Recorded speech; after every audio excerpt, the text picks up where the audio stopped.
안녕하세요, 강텐더입니다. 오늘은 버번 위스키에 대해서 좀 간단하게 소개를 하는 그런 영상을 만들어 볼까 하고, 대표적인 저희가 시중에서 흔히 볼 수 있는 몇 가지 버번들을 쭉 늘어나 봤습니다. 그러니까 이번 영상은 이제까지와는 좀 다른 게, 이제까지 제가 쭉 올렸던 영상들은 테이스팅하고 각 브랜드별로 증류소의 이야기들이나 이런 것들을 전달해 드리는 식이었다면, 이번 영상에서는 버번이라고 하는 어떤 그 카테고리에 대한 전체적인 설명, 대략적인 버번의 정의에 대해서 좀 우선 한번 짚고 넘어가야 될 것 같습니다. 그래서 이번 영상을 준비를 해봤고요. 다음 시간부터는 이제 오늘 이렇게 보여드렸던, 설명드렸던 몇 가지 버번 중에서 추려서 이렇게 이제까지 해왔던 것처럼 테이스팅하고 리뷰하는 그런 시간을 또 가져볼 겁니다. 그러니까 이번 시간은 우선은 버번이 뭔지 짚고 넘어가는 그런 설명하는 시간이라고 보시면 될 것 같고요. 바로 시작해 보도록 하겠습니다. 첫 번째로 우선 버번이란 무엇인가? 버번은 우리가 생각할 때 아메리칸 위스키, 미국 위스키죠. 이 설명 자체는 말이 틀리지 않습니다. 맞는 말인데, 그렇다면 반대로 해서 아메리칸 위스키 이콜 버번인가 하면 그렇지는 않아요. 왜냐하면 아메리칸 위스키에는 버번 말고도 또 여러 가지들이 있습니다. 라이 위스키도 있죠. 제가 저뿐만이 아니라 바텐더들 대부분이 매우 사랑에 맞지 않는 라이 위스키도 있고요. 그 외에 이렇게 버번도 있고, 기타 윗 위스키라든가 콘 위스키라든가 이런 것들도 있는데, 다만 여러분들이 일반적으로 접하실 기회들이 대부분 거의 없다 보니까 큰 이제 양대 산맥을 이루는 게 버번과 그리고 라이 위스키만 이제 기억을 하셔도 무방할 정도인데요. 일단 라이 위스키는 또 따로 다뤄보는 시간을 가질 거니까 오늘은 버번에만 집중을 해보도록 하겠습니다. 버번 위스키가 버번이라고 하는 이 명칭을 사용하기 위해서 반드시 지켜야 되는 조건들이 몇 가지가 있는데요. 다른 술들에도 이런 것들이 다 있지만 유독 버번 위스키는 좀 이런 법적인 제약이 굉장히 강한 그런 술입니다. 그래서 오늘 설명드릴 것도 이제 그런 부분들이에요. 버번이 버번이라고 불리기 위해서 어떤 조건들을 클리어해야 하는가, 이런 것들을 오늘 설명을 드릴 겁니다. 자, 첫 번째, 버번의 원재료는 무엇인가? 이거는 답이 아마 대부분 알고 계실 겁니다. 옥수수죠. 옥수수가 주 재료로 사용되어야 합니다. 구체적으로 숫자가 명시가 되어 있는데요. 저희가 매시빌이라고 부르는 원재료의 그 비율, 재료비가 있어요. 성분비가 옥수수가 반드시 51% 이상 사용될 것을 법적으로 명시를 하고 있습니다. 대부분의 버번들이 이 조건을 좀 많이 더 초과를 해서 지키고 있습니다. 올드 포레스터를 기준으로, 이 친구를 기준으로 설명을 드리자면, 올드 포레스터의 매시빌 성분비는 옥수수가 78%, 그리고 라이, 호밀이 12%, 그리고 마지막으로 보리가 10% 이렇게 들어가 있습니다. 다른 대부분의 버번들도 제가 지금 말씀드린 수치에서 서로 크게 차이가 별로 없고요. 대부분 보리는 10%에서 5% 사이. 자, 옥수수의 비중 같은 경우에는 이제 70%, 75%에서 90%까지 좀 이렇게 폭이 있고요. 그 다음에 호밀이 이 버번 위스키에 약간 좀 스파이시한 킥을 주는 역할을 하는, 이 호밀은 한 15%에서 많게 쓰면 한 30%까지도 이 정도이고요.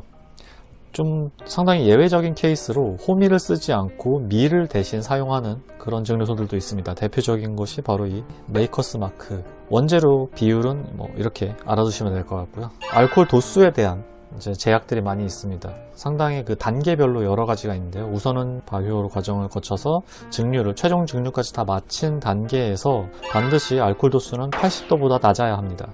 그러니까 80도를 넘게 되면 거의 이제 보드카 이런 것처럼 거의 중성 주정으로 거의 그냥 순수한 알코올에 가까운 상태가 되겠죠. 원재료로 뭘 썼는지 구별할 수 없을 정도의 그런 풍미가 없는 상태가 되기 때문에, 그런 상황을 막기 위해서 반드시 법적으로 80% 이하로 증류할 것을 명시를 하고 있습니다. 여기 보이시는 우드포드 리저브 같은 경우에 79%로 법에 약간 턱걸이를 하고 있죠. 79%의 도수로 최종 증류를 마칩니다. 증류 도수는 말씀드린 바와 같고요. 그 다음에 그럼 그 상태에서 바로 숙성을 시키기 위해서 통에 바로 넣을 수 있느냐? 그건 아닙니다. 여기에서도 또 도수에 대해서 법적으로 규정을 하고 있는데, 반드시 62.5% 이하의 도수로만 통에 들어갈 수 있습니다. 술이. 그러니까 물을 이제 어느 정도 가수를 해야 되는 거죠. 물을 타서 62.5%를 맞춰야만 한다. 왜냐하면 우드포드 기준으로 말씀을 드릴게요. 79도로 증류를 마쳤는데 이걸 그대로 통에 넣게 되면 숙성하는 과정에서 저희가 흔히 말하는 엔젤 쉐어, 그러니까 천사의 몫이라고 해서 그 알코올이 시간이 지나면서 기화돼서 날아가는 이 양이 너무 많습니다. 그래서 정상적으로 숙성이 되었다고 보기 좀 어려운 상황이 되겠죠. 그래서 이런 상황을 방지하기 위해서 반드시 62.5도 이하로만 통에 들어가서 숙성을 시작할 수 있게 법으로 규정을 하고 있어요. 자, 그러면 모두 무사히 그 과정을 다 마쳐서 숙성을 다 끝냈다. 그럼 이제 병으로 들어가는 과정, 병입하는 과정만 남아있는데요. 병입할 때는 이제까지는 상한선을 정해놓고 있었다면 이제는 하한선이 정해져 있습니다. 병입했을 때 최종적으로 병입이 끝난 상태에서 이 알코올 도수는 40도보다 낮을 수 없습니다. 그러니까 법원은 40도 미만의 법원이라는 건 존재할 수 없다라는 법적인 규제가 있는 셈이죠.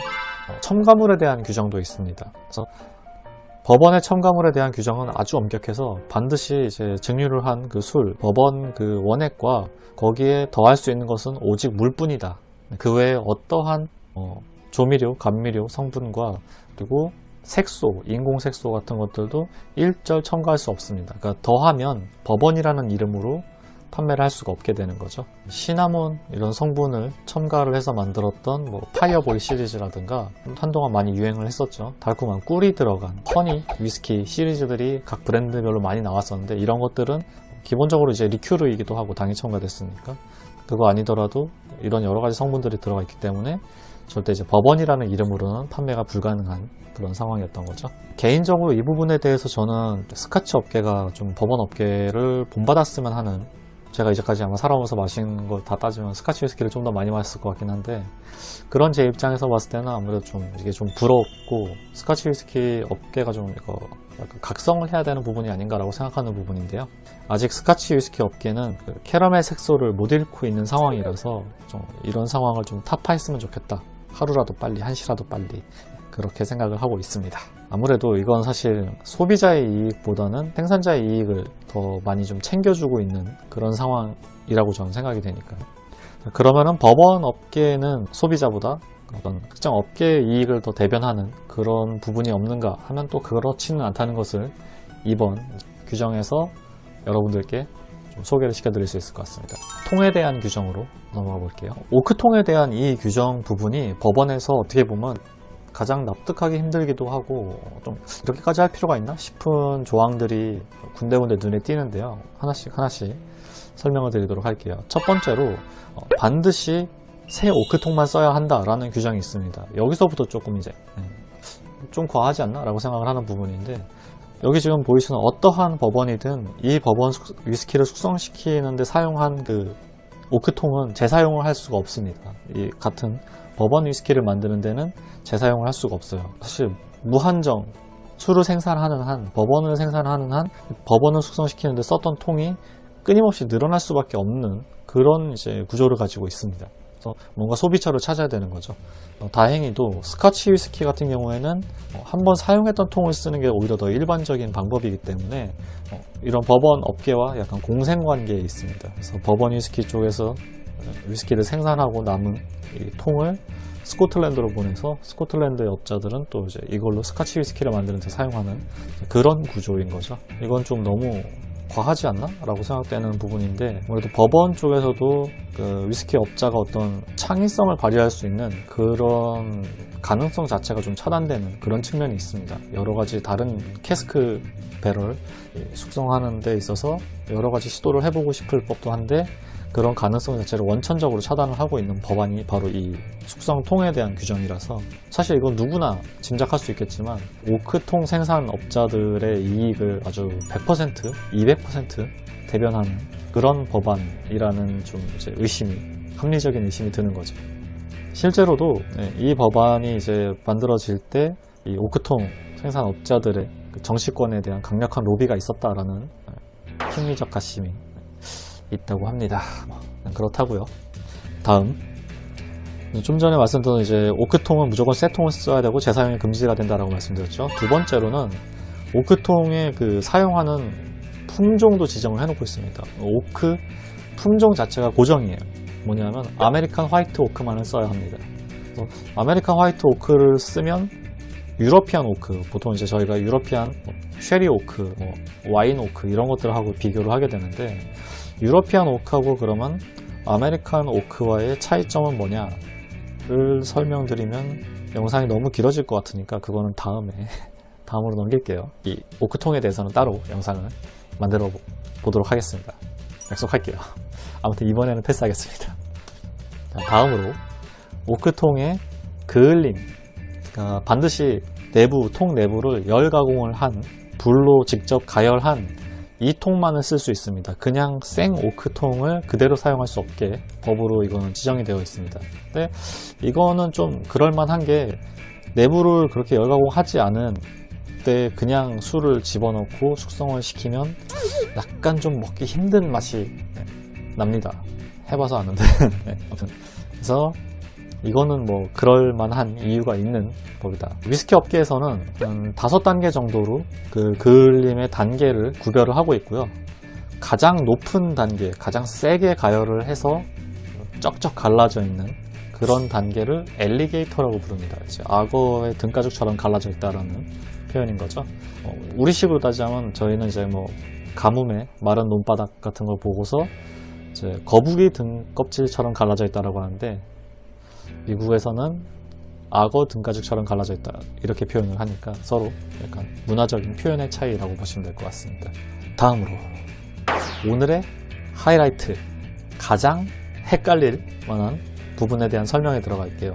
이 부분은 여러분들이 한 번에 기억하시긴 좀 힘들 거고요. 제가 그냥 쉬운 해법을 제시해 드리겠습니다.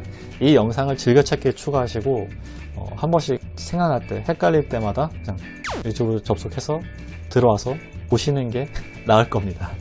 기본적으로 버번 위스키의 숙성에 관한 규정은 없습니다. 오크통에 정말 넣었다가 바로 뺀, 그냥 스쳐만 지나가도 원칙적으로 버번이라는 이름으로 판매를 할 수 있습니다. 대신에 그렇게 되면 좀 전에 말씀드렸던 재사용 금지 규정에 의해서 그 통은 정말 1초만 술이 스쳐 지나간 통이라도 재사용이 돼버리니까 그건 쓸 수가 없게 되는 거죠. 그러니까 실제로는 그런 낭비는 일어나지 않고요. 아예 그렇게 투명한, 그러니까 숙성하지 않은, 통에 아예 들어가지도 않은 버번 위스키, 이건 또 이제 반대로 이제 숙성을 아예 안 하면은 또 버번이라고 할 수 없으니까 그거는 문샤인이라는 이름으로 실제로 상품화가 돼서 팔리고 있는 것들이 있습니다. 문샤인은 말 그대로 어두운 밤에 달빛에 의지해서 몰래 이제 밀수를 하던, 밀거래를 하던 시절에 약간 그 흔적이 이름에 남아있는 거죠. 밀주 시절에 그런 추억팔이 하는 그런 상품이라고 보시면 되고요. 국내에서도 문샤인 몇 번 들어왔었습니다. 드셔보신 분들도 계실 거예요. 자, 이 부분에서 여러분들 혹시 지금 되게 버번 가지고 계신 분들은 가지고 오십시오. 그래서 같이 한번 라벨을 보면서 보시면 재밌을 거예요. 저희가 아마 지금 여기 보시는 대부분의 이 버번에는 켄터키 스트레이트 버번이라는 표현이 같이 붙어 있습니다. 그러니까 그냥 버번 위스키가 아니라 스트레이트 버번이라고 하는 거죠. 그럼 스트레이트 버번이라는 건 뭘까요? 스트레이트가 바로 2년 이상 숙성한 버번 위스키에 붙일 수 있는 표현입니다. 이거는 이제 의무사항은 아니고 선택사항인데, 대부분 보시면 지금 여러분들 수중에 있는 그 라벨에도 자세히 보시면 스트레이트 버번이라고 적혀 있을 거예요. 근데 이제 여기서부터 이 규정에 헷갈리는 부분이 여기에 이제 있는데, 2년에서 4년 사이의 숙성, 그러니까 4년 이하의 숙성 기간을 가진 경우에는 그 숙성 기간을 기재를 해야 됩니다. 그러니까 4년이면 4년, 3년이면 3년, 혹은 숙성한 개월 수를 표기를 해야 됩니다. 그것도 아니라면 선택할 수 있는 건 숙성을 시작한 날짜, 몇 년, 몇 월, 며칠까지, 날짜까지 적을 필요가 있습니다. 라벨에. 이거는 의무사항이에요. 법적으로 규정된. 이 세 가지 중에 하나를 표기를 반드시 해야 됩니다. 근데 잠시 소란이 있었어요. 근데 여러분들이 지금 이제 보시는, 수중에 갖고 계시는 이제 버번에는 대부분 보면, 여기도 지금 보실 수 있지만,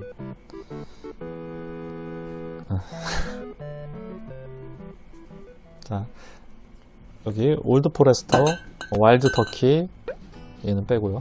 우드포드, 메이커스 마크, 리뎀션 전부 다 빼고 스트레이트 버번이라고 적혀 있는데, 근데 연식은 안 적혀 있죠. 이 말은 뭐냐면 4년 이상 숙성이 된 겁니다. 4년 이상 숙성을 하면 이 조건에서 이제 벗어나게 되는 거죠. 스트레이트라는 명칭을 쓸 수 있고, 그리고 4년 이하 숙성이면은 반드시 연산을 표기해야 되지만 그럴 이제 필요도 없어지는 겁니다. 그러니까 이것 때문에 좀 많이들 헷갈리시는 것 같아요. 저희가 시중에서 만나는 대부분의 버번 위스키들은 4년 이상은 숙성을 했다라고 보시면 되는 겁니다. 그리고 더 넘어서 보통 이제 저희가 만나는 게 거의 4년에서 6년 정도 사이의 숙성이라고 보시면 되고요. 그보다 더 숙성을 한 경우에는 보통 뭐 한 8년 정도 숙성.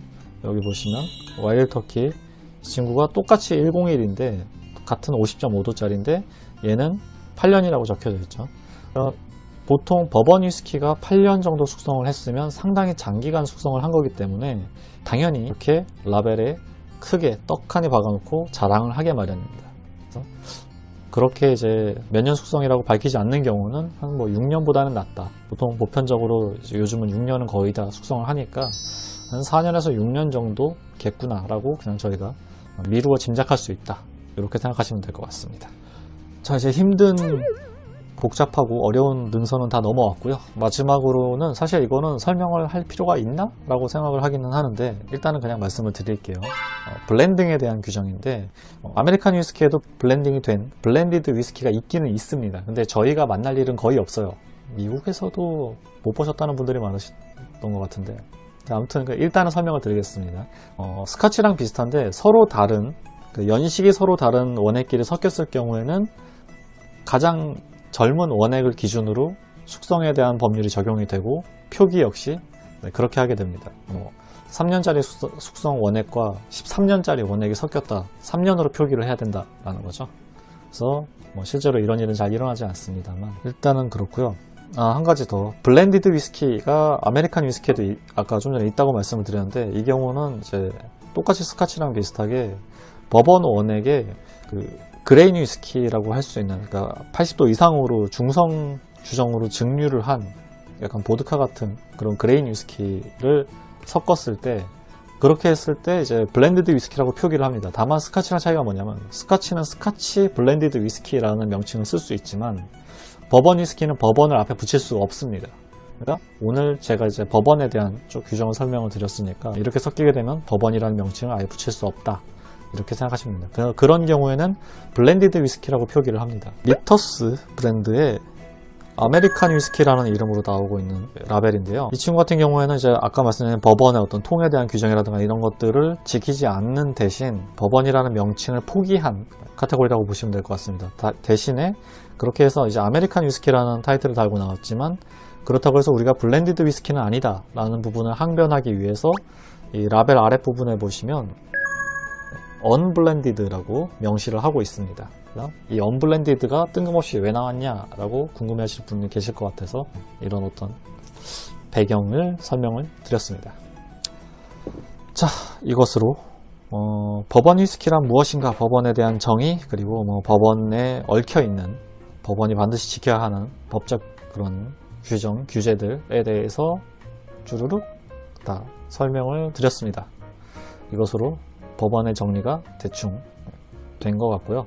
혹시라도 지금 제 설명에서 뭔가 좀 헷갈린다, 잘 모르겠는데 이런 것들이 있으시면 댓글 달아주시면 최대한 제 능력이 닿는 한 설명을 드릴 테니까 댓글 달아주십시오. 그리고 혹시 오늘 영상 유익했다, 도움이 됐다 라고 느끼신다면 구독, 좋아요 부탁드립니다. 다음 시간부터 다시 또 술 열심히 마시는 방송으로 또 영상으로 돌아오도록 하겠습니다. 오늘도 영상 끝까지 봐주셔서 감사합니다. 감사합니다.